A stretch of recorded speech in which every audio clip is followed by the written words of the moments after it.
आनंद लो प्रतिदिन जीवन का में आपका स्वागत है। ये कार्यक्रम देखने के लिए शुक्रिया। आप कुछ ऐसी परिस्थिति से इस समय गुजरते हुए सोचते होंगे, मुझे नहीं पता कि मैं अपने जीवन का आनंद ले भी पाऊंगी या नहीं, पर मेरा विश्वास है कि परमेश्वर की सांत्वना से आप जीवन का आनंद लेना सीख जाएंगे। अगर आप कुछ खोने की चोट से निपट रहे हैं और अकेलापन है, अगर आप शांति खोज रहे हैं, तो मैं आपको स्मरण कराती हूँ कि यीशु आपके दर्द दूर कर सकते हैं। कल के इस कार्यक्रम में हम विशिष्ट रूप से किसी प्रिय सदस्य को खो देने के बारे में बता रहे थे, पर आज का कार्यक्रम उत्साह से भरा होगा उसके लिए जो अलग परिस्थितियों में है। लोग विभिन्न ढंग से चोटें खाते हैं। आपको चोट पहुंची होगी जब आपको लगता होगा कि आप अनुपम और विभिन्न हैं, पर आपको कोई भी समझता नहीं।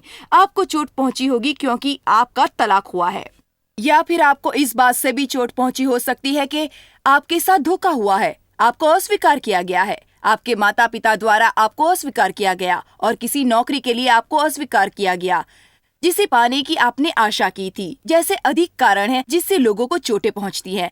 कभी कभी मेरे विचार में आता है कि गेतसेमानी के बगीचे में उन पर क्या बीती होगी जब वह अपनी सांसारिक सेवकाई के सबसे कठिन समय से गुजर रहे थे और उन्होंने प्रार्थना के समय अपने शिष्यों की संगत चाही थी, पर बाइबल में है कि वे लोग उस समय सो रहे थे। पतरस ने उन्हें पहचाना नहीं, यहूदा ने उनके संग धोखा किया। यीशु ने तब प्रश्न किया, क्या तुम मेरे संग केवल 1 घंटे के लिए प्रार्थना नहीं कर सकते? मुझे पता है जब हम भी ऐसे सोचते हैं कि मैंने तुम्हारे लिए इतना कुछ किया और आज जब मैं ऐसी परिस्थिति में हूँ तो तुम कम से कम तुम मेरे संग रहकर ऐसे समय मेरी सहायता करो। मेरे विचार में ये स्वाभाविक उत्तर है जो हमारे पास होता है, पर हमें ये स्मरण करना है कि लोग हमारे लिए इच्छा रखते हुए भी ये नहीं समझते कि उन्हें हमारे साथ कैसा व्यवहार करना चाहिए। वे नहीं जानते किस प्रकार से उन्हें हमारी सहायता करनी चाहिए।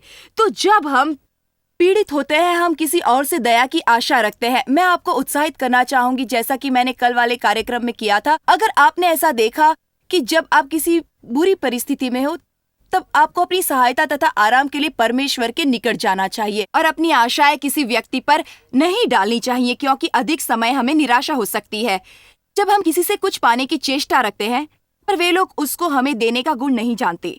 तलाक का दर्द लोगों को क्लेश पहुंचाता है। आप में ऐसे अधिक लोग जो ये कार्यक्रम देख रहे हैं तलाक का दर्द भुगत चुके होंगे। परमेश्वर की इच्छा नहीं कि आप खेद भरा जीवन बिताए, उसने तो आपको सांत्वना पहुंचाई।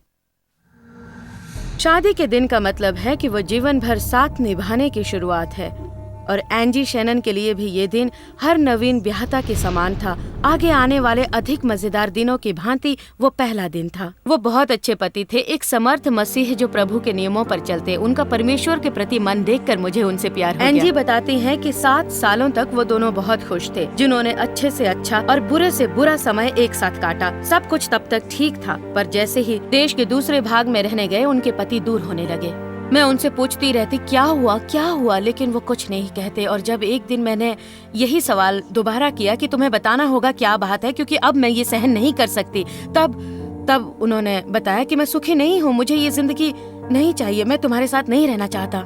एंजी अपने ब्याहता जीवन को खोते देख रही थी। ये बर्बादी व्याकुलता से भरी थी। वो बोले कि उन्हें किसी सलाहकार या पासबान या किसी और ऐसे व्यक्ति से मिलकर इस शादी को बचाना है, पर वो नहीं माने और एक दिन बिना कुछ बताए उन्हें छोड़कर चले गए।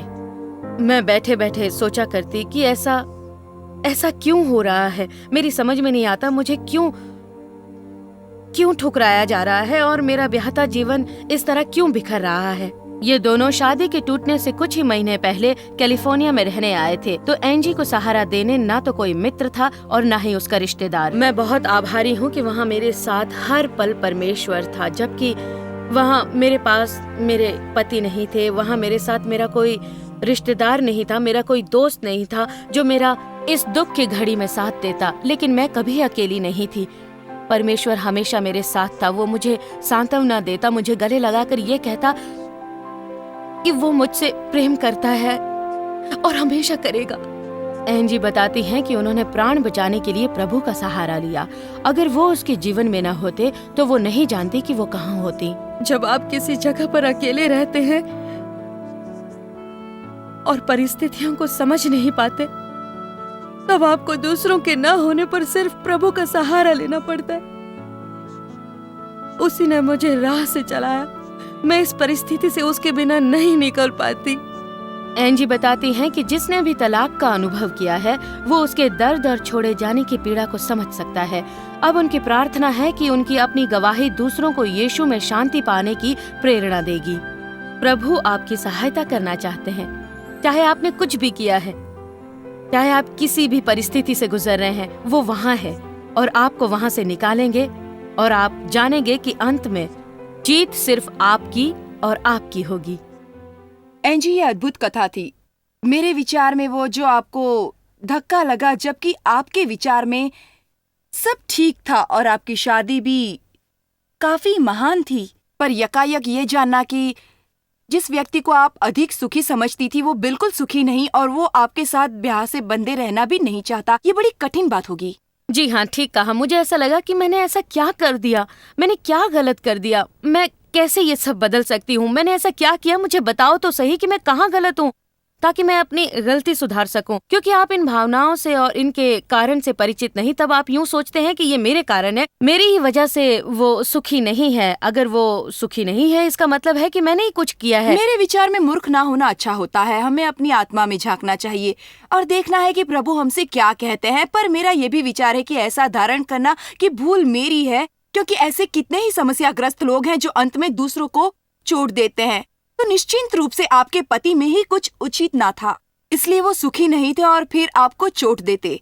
पर आपने स्वयं को इसका दोषी मान लिया, जबकि वास्तविकता में समस्या उनकी थी, आपके पति की थी, आपकी नहीं। जी, मुझे ऐसा जानने में काफी लंबा समय लग गया जब आप ऐसी परिस्थिति में होते हैं, क्योंकि तब मेरे पास ये बताने के लिए कोई भी नहीं था। मेरे पास ना कोई दोस्त था, ना कोई रिश्तेदार था, लेकिन आप थी। और मैंने यहीं से शिक्षा ली, वो भी आपके द्वारा। इससे मुझे सच में बड़ी सहायता मिली, ताकि मैं उसका सामना करूं अथवा ये जान पाऊं कि ठीक है, मुझे उनके लिए प्रार्थना करनी है। पहले मुझे उनको क्षमा करना होगा, उनके पापों को माफ करना होगा, तथा बाद में उनके लिए प्रार्थना करनी होगी, क्योंकि उनकी समस्याएं हैं जिनका उन्हें समाधान निकालना है। तब उस समय मैंने प्रभु से पूछा, मैंने अपने परमेश्वर से पूछा कि हे प्रभु, मेरे भीतर वो क्या है जिसको बदलना होगा, ऐसी क्या चीज है जिससे मुझे छुटकारा पाना चाहिए। इस विनाशक और धक्का पहुंचाने वाली तलाक को जो आपने सामना किया, क्या उसमें वैसा ही शोक आपने मनाया जैसा किसी की मृत्यु के समय होता है? जी हाँ, ठीक कहा। मैं पूरी तरह से शोक में डूब गई। इसमें मृत्यु का अनुभव हुआ। मैंने जो कुछ भी सहा, गंवा देना, खालीपन, अकेलापन, ये सब जो अनुभव थे, ये मेरे लिए किसी मृत्यु के समान थे। आपको उस संबंध में मृत्यु से होकर निकलना पड़ा था। ऐसा हुआ, और ये कठिन है, क्योंकि आप सोचते हैं कि मैं इससे बाहर कैसे निकलूंगी, मेरे जीवन का तो अंत हो गया। आपको लगता है जैसे आपका जीवन खत्म हो गया, क्योंकि वो चले गए, वो आपके जीवन से चले गए। तो आपके जीवन में सब कुछ बदल जाता है, आपकी भावनाएं बदल जाती हैं, आपके आसपास जो कुछ भी है वो सब कुछ बदल जाता है। जिस परिवार से आपका संबंध रहा, उनका परिवार, सारी की सारी बातें बदल जाती हैं, क्योंकि तो ये आपके उनके प्रति संबंध होते हैं। जी हाँ, कभी कभी तो लगता है कि ये मृत्यु से भी अधिक बुरा है, क्योंकि पति या पत्नी की मृत्यु में निर्णयात्मक बात होती है, लेकिन जब ऐसी स्थिति आती है तो ऐसा कुछ नहीं होता, सब कुछ बदलता है। जानती है एंजी, कभी कभी मुझे विचार आता है, जब आप इतनी बुरी चोट उठाते हैं, ऐसा कहना मूर्खता होगा कि आपको स्वयं से तर्क करना चाहिए या फिर थोड़ा सा विवेक संगत हो जाए। पर मुझे पता है, ये मेरे बारे में भी अधिकतर लोग मेरी कथा जानते हैं। मेरे पिता ने अधिक वर्षों तक मेरे साथ यौन संबंधित दुरुपयोग किया। मुझे इसमें अपना ही दोष दिखा। ये बिल्कुल असंभव था, क्योंकि वे युवा पुरुष थे अथवा मैं एक छोटी सी बालिका थी। ये उनकी समस्या थी, मेरी नहीं। फिर मैं ऐसे निर्णय पूर्वक स्थान पर आई कि मुझे बोलना पड़ा, ठीक है, मैं कुछ भी नहीं कर सकती, मैं छोटी सी बालिका थी। ये समस्या उनकी थी, तो मुझे स्वयं को दोषी मानने की आवश्यकता नहीं। तो एक पत्नी होकर भी एक परिपूर्ण पत्नी जैसी कोई नहीं होती। तो 2 या 3 दोष निकालकर खुद को परिवर्तित करना चाहा। नहीं, आत्मा में झांकना अच्छा होता है, क्योंकि अगली बार के लिए आपको शिक्षा मिलती है। पर मुझे लोगों को स्वयं ही यातना में डालना और दूसरे की समस्या की जिम्मेदारी अपने सर लेना अच्छा नहीं लगता। और मुझे लगता है कि इससे निपटने में ये बड़ा भाग निभाता है। इससे काफी मदद मिलती है। जो क्षमादान की बात है, उसमें भी आपको कभी कभी थोड़ा बहुत विवेक संगत होकर ये कहना चाहिए, अब थोड़ा समय रुको, वो बाहर अच्छा समय काट रहे हैं और मैं हाँ, यहाँ ठीक दयनीय कहा। बैठी हूँ क्योंकि मैं घृणा अथवा कड़वाहट से भरी हूँ। तो जब हम लोगों को क्षमा के लिए कहता है तो वो आपके लिए होता है। प्रभु मेरे हृदय को तब तक चंगा नहीं कर सकता जब तक मैं उनको क्षमा न करती। मेरे लिए परिवर्तन आने का बड़ा कारण था कि जब मैंने समझा कि मेरी जिम्मेदारी उस दर्द को क्रूज पर रखना है, क्योंकि जो मुझे अस्वीकारा गया था, फिर भी मसीह से अधिक तो कोई भी नहीं अस्वीकारा गया। तो मेरी समस्या हमारे मुक्तिदाता की तुलना में बहुत कम थी, क्योंकि अस्वीकारते समय उन्हें क्या क्या सहन करना पड़ा।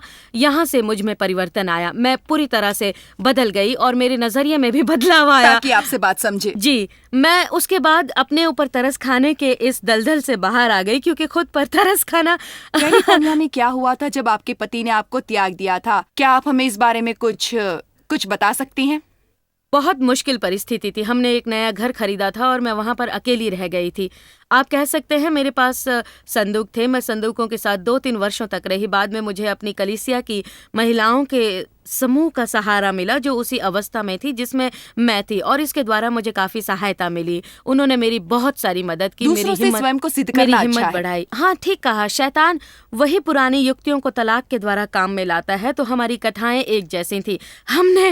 हमने एक दूसरे को सहारा दिया और प्रभु के निकट आए, और केवल वही एक है जो आपको ऐसी परिस्थिति से निकालता है। अगर कोई ऐसी कठिन परिस्थिति से जाता है, प्रभु का वहां होना आवश्यक होता है, ताकि आपको वहां से मुक्ति दिलाए, आपके सारे दुख दर्द मिटा दे। मैं उन लोगों की ओर से विचार करती हूँ जो परमेश्वर पर भरोसा रखते हैं।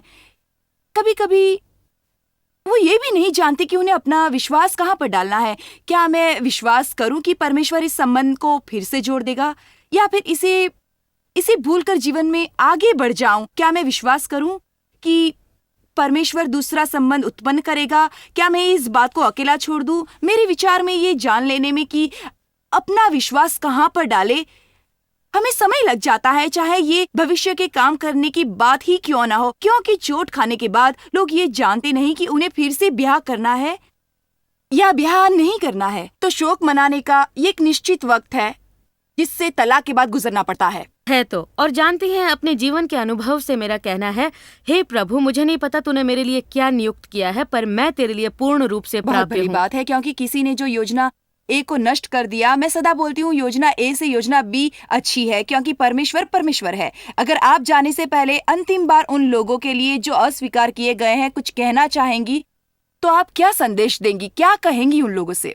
भले ही आपको अस्वीकारा गया है, पर परमेश्वर आपको अस्वीकारेगा नहीं। वो आपके लिए है। वो आपको न कभी छोड़ेगा, ना तो वो आपको कभी धोखा देगा। वो आपको सांत्वना देगा, तो आपको अपने प्रेम भरे हाथों से थामेगा और दिखाएगा कि वो आपके साथ है। जीवन के हर एक मार्ग में वो आपकी अगुवाई करेगा। जीवन के अंत तक परमेश्वर आपके साथ है, चाहे कैसी भी परिस्थिति से आप जाएं, बिल्कुल। वो अधिक आपका लोगों को साथ परमेश्वर देगा। की उपस्थिति का अनुभव नहीं होता, फिर भी उनको ये कहना चाहिए, हे प्रभु, मुझे विश्वास है कि तू है, अगर तेरा अनुभव नहीं भी हुआ तब भी। धन्यवाद एंजी कि आज आप हमारे साथ थीं। कटरीना नाम के तूफान ने हजारों के जीवन नष्ट कर दिए, पर मेरा विश्वास है कि जो कोई प्रभु पर भरोसा करेगा वो समस्याओं पर जय पाएगा। पासबान माइकल शॉ उनकी नौकरी और उनके घर को गवा बैठे, पर परमेश्वर उनकी शरण और उनका बल है। कटरीना तूफान के आने से थोड़े दिन पहले टाइम मैगजीन में न्यू ऑर्लिन्स के परफेक्ट लव रिवाइवल चर्च पर लेखनीय थी कि दक्षिणी पूर्व क्षेत्र में इनके पास सबसे बड़ा अनाज का भंडार है। पासबान माइकल शॉ ने इस कलीसिया का प्रस्थान वर्ष 1998 में किया और 7 वर्षों के कम समय में उन्होंने बहुत लोगों को मसीह को ग्रहण करते देखा और जीवन भर की पीड़ा को वश में करते देखा। परंतु कुछ ही घंटों में कटरीना तूफान ने कलीसिया को, माइकल के कार्यों को और उनके घर को नष्ट कर डाला। परंतु आप कहें कि उन्होंने सब कुछ गंवा दिया, तो वो आपको उसी समय टोक देंगे। Perfect love world revival ministries यहाँ से एक ऊंचे स्थान पर पहुँच गई है, क्योंकि अधिक से अधिक स्थानों पर एक साथ कटरीना तूफान के कारण जागृति आई हुई है। कलीसिया के अधिक सदस्य देश के अलग अलग भागों में रहने लगे हैं और माइकल बताते हैं कि उनकी सभा के अधिक लोग अमेरिका भर में सुसमाचार का प्रचार कर रहे हैं। वो बोलते हैं कि तूफान ने एक इमारत को ढाया, कलीसिया को नहीं, और उनका घर वहाँ है जहाँ मन हो।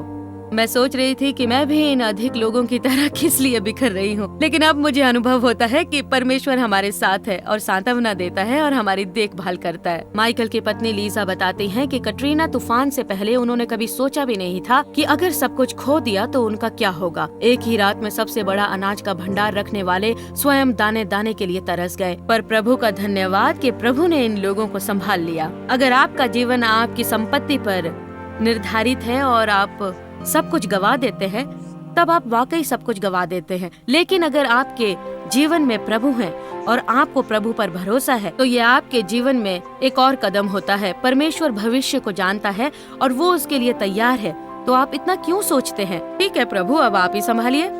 पासबन शॉ प्रभु के वचनों की शिक्षा सेंट लुइस के एक होटल के बॉलरूम में दे रहे हैं। वो अपना घर लुजियाना में दोबारा खड़ा कर रहे हैं और भविष्य की ओर देख रहे हैं कि आगे क्या है। वो जानते हैं कुछ भी हो, परमेश्वर उनकी भलाई ही करेगा। तो पासवान शॉ, यहाँ आने के लिए धन्यवाद। यहाँ आना सच में खुशी दे रहा है।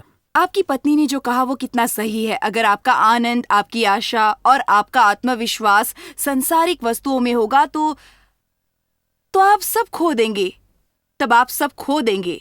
पर जो आपकी आशा प्रभु में है, आपके व्यवहार का इतना अच्छा होना कितनी अद्भुत बात है। इस परिस्थिति में भी आप संतुष्ट कैसे हैं? पहली बात तो यह है कि ऐसा करना बड़ा कठिन होता है पर मैं कहता हूँ ये प्रभु के कारण है। ये भीतर झांक कर उससे संपर्क करने का स्थान खोजना है, वो संपर्क का नक्ता जो उसे और उसकी शपथों को थामने देगा। क्योंकि कटरीना तूफान ने सारी सांसारिक वस्तुओं को नष्ट कर दिया, पर उसने उन शपथों को छुआ तक नहीं, मार्गदर्शन को नहीं उड़ाया, मेरे विश्वास को और आशाओं को नहीं उड़ाया। इसी कारण तो हम इसे बचकर निकल गए। वाकई सच में बात है। विश्वास में अद्भुत बात होती है, क्योंकि स्वयं को पागल बना लेने के बदले आप ये विचार करके समझने का प्रयत्न करते हैं कि आपके संग ऐसा क्यों हुआ, जबकि आप एक कलीसिया की पासबानी करते थे और परमेश्वर में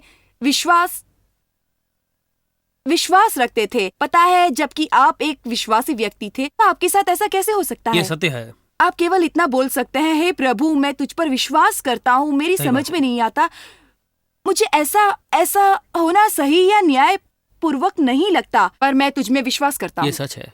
मैं बैठा था जब तूफान न्यू ऑरलीन से आ टकराया और मैंने महापौर को वहां खड़ा होकर ये घोषणा देते हुए सुना कि पूरा नगर प्याले के समान पानी से भरा रहा है। तब मुझे लगा कि मेरी जानी पहचानी हर वस्तु बदल रही है। मेरी पहचान वाले बदल रहे हैं, लोगों के जीवन सदा के लिए बदल रहे हैं और मेरा जीवन सदा के लिए बदल रहा है। मैं जिनका अभ्यस्त था वो सारा सदा के लिए बदल रहा था। और उस पल मुझे प्रभु से बातें करनी पड़ी, क्योंकि ये वो स्थान था जहां आशाएं जा चुकी थी, बिल्कुल जा चुकी थी। तब लगा, बाप रे बाप, आपने आशा की थी कि तूफान ना आए, पर वो तो आ टकराया था। फिर क्या करते आप? तब आपके लिए उस संपर्क का नुक्ता की आवश्यकता होती है, और मेरा संपर्क का नुक्ता था रोमियो 8:28। हम जानते हैं कि लोग परमेश्वर से प्रेम करते हैं और जो उसकी इच्छा के अनुसार ये बुलाए मेरे गए पति हैं। का मनपसंद वचन सही है, बात वो मुझे हमेशा ही ये सुनाते रहते हैं। वहाँ बैठे बैठे मुझे ये समझ जाना था कि मैं सदा परखता हूँ। मैंने पूछा, क्या मैं प्रभु से प्रेम रखता हूँ? बाइबल में है, जो प्रभु से प्रेम करते हैं उसके वचनों की मान रखते हैं। उसमें मैं सफल रहा। फिर क्या मुझे उसकी इच्छा के अनुसार बुलाया गया है? और अर्थ था कि ना सिर्फ बुलाया गया हूँ बल्कि चुना गया हूँ। ये तो पूरा करने के बाद मुझे समझ में आया, जो कुछ भी हो रहा था, क्या वो अच्छा हो रहा था? उस समय तो अच्छा नहीं था, पर आगे चलकर वो अच्छा होने वाला था। हमेशा कुछ अंत होता है, तभी तो नया आरंभ होता है। तो आप इसे इस तरह से भी देख सकते हैं, मैंने सब कुछ तो गवा दिया और ऐसा सही और न्याय के अनुसार नहीं था, और मैं समझ पाता मेरे संग ऐसा क्यों हुआ। क्या आप निर्णय करें, और इसमें एक निर्णय है, मैं सामान्य बात नहीं करना चाहती, या फिर ऐसे नहीं जैसे मुझे आपके अनुभव की समझ है, पर दर्द तो दर्द है। और इतना पता है कि परमेश्वर की प्रतिज्ञाएं हमारे लिए हैं, वो सबके लिए प्राप्त है, क्योंकि परमेश्वर की प्रतिज्ञाएं उनके लिए हैं जो उन्हें स्वीकार करते हैं। उनको एक निर्णय लेना होगा स्वस्थ और परिपूर्ण ढंग से। ये सही है। रोमियो 4:18 में अब्राहम के पति ये कहा गया है, जिसने निराशा में भी आशा रखकर विश्वास सही किया। कहा। आशा रखने का कोई जी हाँ, ये सांसारिक सही है, कारण तो ताकि नहीं। वो सही है। बहुत से राष्ट्रों को पिता बने। मैं बताता हूँ, जब ऐसे स्थान से बचकर निकलते हैं, तब आपको वो थामना चाहिए जो परमेश्वर ने आपके जीवन के प्रति आपसे बोला हाँ। है। तब इन सब के बीच में आप केवल उसी को थाम सकते हैं और वही वस्तु को मैं थाम सकता था। आपने अपने कलीसिया को गवा दिया, घर गवा दिया, पर आपके सारे परिवार वाले जीवित बिल्कुल हैं। सच। हम सबको ऐसा स्थान खोजना होगा जहां हम अपनी नकारात्मक स्थिति में भी सकारात्मक रहें। या ये बड़ा मनोरंजक है क्योंकि इस पूरे कार्य में प्रभु ने मेरे मन में डाला कि मैं अपनी दृष्टि केवल उसी पर रखूं। उसने मुझे ये समानता दिखाई जो बड़ी मनोरंजक है। मैं ये बात हर जगह बांटता हूँ। इस शीशे के समान है जो कुछ लोग उसे देखेंगे तो उसमें निराशावादी व्यक्ति कहेंगे वो आधा खाली हाँ। है, और जो आशावादी है वो कहेगा आधा भरा हुआ बिल्कुल है। सही। सत्य तो ये है कि ये ना तो आधा भरा है ना तो आधा खाली है, ये पूरा भरा हुआ है। ये पानी से भरा तथा वायु से भरा है, वो दोनों वस्तु जो हमारे जीवन में आवश्यक हैं। पर हम में झुकाव है कि हम उस सामय को पीछे कर देते हैं जिसे हम देख नहीं सकते, और यही भाग अगर आत्मिकता में देखने जाए तो वो परमेश्वर है। हर स्थिति में आपको प्रभु का गुणन खंडन लागू करने की आवश्यकता है। मैं उनसे कहता हूँ कि इसे सकारात्मक से देखते हुए नकारात्मक को निश्चित रूप से हटाने ना दें, पर उसे वैसे देखें जैसे परमेश्वर देखता है।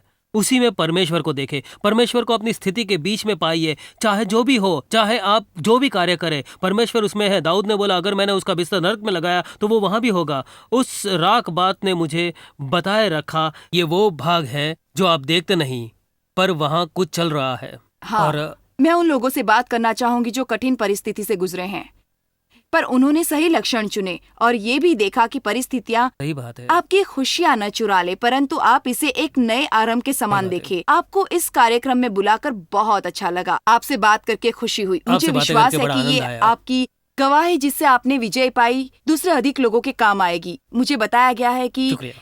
हमारे आज के समाज की सबसे गंभीर समस्या है शोक और अकेलेपन का दर्द। आपका कैटरीना तूफान की लपेट में आकर सब कुछ खो देना ही आवश्यक नहीं। शायद आपने अपनी संतान या किसी प्रियजन की मृत्यु नहीं देखी, शायद आपका तलाक नहीं हुआ है, या आपको अकेलेपन का अनुभव हो रहा है, क्योंकि लोग विभिन्न कारणों से अकेलेपन का अनुभव करते हैं। मैं यहाँ कुछ शिक्षा लेखिकाओं के साथ बैठी हूँ जो कि मेरे शिक्षण ओवरकमिंग ग्रीफ एंड लोनलीनेस में से हैं। यहाँ कुछ बातें हैं जो मैं बताऊंगी जिनके द्वारा कुछ लोगों को सहायता पहुंचेगी। पहली बात, आपको अकेला और निर्जन होने की आवश्यकता नहीं। ऐसे विभिन्न प्रकार के अकेलेपन होते हैं और मुझे पता है अधिकतर रूप में से हम अकेलेपन को समझते हैं कि कोई अकेला व्यक्ति, पर हमें गलत समझे जाने से भी हम अकेलेपन का अनुभव करते हैं। आप पूरा समय अधिक लोगों के बीच भी होकर विचार करेंगे कि आपको कोई भी नहीं समझता। शायद आपके व्यक्तित्व में विभिन्न बातें हैं या फिर आपकी विभिन्न कामनाएं हैं जो किसी और जैसी नहीं, और लोगों की आदत होती होगी कि वो आपको अजीब और असामान्य होने का अनुभव करवाते रहते हैं, केवल इसलिए कि आप वो सब पसंद नहीं करते जो उनको पसंद है। जानते हैं परमेश्वर आज भी आपके लिए है। इब्रानी 4 में बाइबल बताती है कि हमारा एक महायाजक है जो हमें समझता है। ये मेरे लिए काफी सांत्वना की बात है, क्योंकि मैं हर बार दूसरों से अलग थी और मुझे लगता कि कोई तो मुझे समझे। शायद आप एक शर्मीली व्यक्ति हैं या फिर आप व्यक्तिगत रूप से डरपोक हैं और आप लोगों के बीच इतनी आसानी से घुल मिल नहीं पाते जैसे दूसरे लोग आसानी से कर सकते हैं। आपको इस कारण अकेलेपन का एहसास होता है। शायद आप वैसे व्यक्तियों में से हैं, एक होने की इच्छा रखते होंगे जो कि अधिक आक्रामक और कुछ प्राप्त करने के गुण रखते हैं, पर आप ऐसे नहीं हैं। तो क्या आप कुछ जानते हैं? परमेश्वर ने आपको अपने हाथों से रचाया है और उसने आपको बहुमूल्य और विशेष बनाया है, पर आपको किसी और का व्यक्तित्व नहीं चाहिए। कुछ और बातें जो प्रभु ने मुझ पर प्रकट की कि क्यों लोग अकेलापन झेलते हैं, क्योंकि कभी-कभी जब माता पिता बच्चों के लिए निर्णय स्वयं ही ले लेते हैं जिससे बच्चे क्रोधित हो जाते हैं और इसमें भी आप अकेलेपन का अनुभव करते हैं, तब ये विचार आता है कि मैं तुम्हारे कारण इतना करती हूँ ताकि तुम्हारा अच्छा पालन हो और मैं तुम्हारे लिए उचित निर्णय लेने का प्रयत्न करती हूँ, और हर बार जब मैं निर्णय लेती हूँ तुम नाराज हो जाते हो। ये एक प्रकार का अकेलापन होता है जो वरिष्ठ है। मेरे विचार में अपने जीवन में एक ऐसी शैली के अकेलेपन से जाते हैं क्योंकि जो समाज के लिए बुरा है, परंतु जब लोगों की आयु बढ़ जाती है तब वो जीवन की प्राथमिक धारा से अलग हो जाते हैं। उन्हें सब लोग भुला देते हैं और ऐसा व्यवहार करते हैं जैसे वो एक बिना मूल्य की चीज है, पर हमें ऐसा नहीं करना है। हम ये ग्रहण करें कि हमें समाज के सारे क्षेत्रों और आयु के लोगों तक पहुंचना है। ऐसे विभिन्न प्रकार के अकेलेपन हैं और चाहे आपकी जो भी स्थिति है, मैं आपको बताना चाहूंगी कि परमेश्वर सचमुच आपको समझता है। प्रभु समझता है। लोग हमेशा नहीं समझते, पर परमेश्वर तो समझता है। एक काम जो मैं आज आपके लिए करूंगी, आपके लिए प्रार्थना, क्योंकि मैं प्रार्थना के सामर्थ्य में विश्वास रखती हूँ। असल में बाइबल बोलती है कि एक धार्मिक व्यक्ति की प्रार्थना के द्वारा विशाल शक्ति प्राप्त होती है। अगर आपको लगता है कि आपका दर्द कभी नहीं जाएगा, मैं इसी समय प्रार्थना करूंगी और विश्वास रखती हूँ कि हमें वो शक्ति मिलेगी जिससे आपका दर्द चला जाए। पिता, हम तेरे निकट आते हैं यीशु के नाम को लेकर। धन्यवाद कि तू हमें समझता है, जबकि हम खुद को नहीं समझ पाते। प्रभु, तू हमें समझता है। तेरे धीरज के लिए धन्यवाद, जो तू हमें हर कार्य में सहायता पहुंचाता है। प्रभु, आज मैं उन सारे लोगों के लिए प्रार्थना करती हूँ जो अकेलापन अनुभव करते हैं, और मेरी प्रार्थना है कि तू उन्हें ये जानने में सहायता करेगा कि वो अकेले नहीं हैं, और ये भी कि तूने उनके जीवन के लिए एक उत्तम योजना बनाई है और तू उनकी देखभाल करता है। मैं धन्यवाद करती हूँ प्रभु कि तूने टूटे हृदय जोड़ दिए। आज के आज इसी समय, जैसे ही मैंने उनके लिए प्रार्थना की कि ये स्थान उनके एक नए आरंभ का होगा, और हम यीशु मसीह के शक्तिशाली नाम से प्रार्थना करते हैं। आमीन। आप परमेश्वर की सांत्वना का अनुभव लें।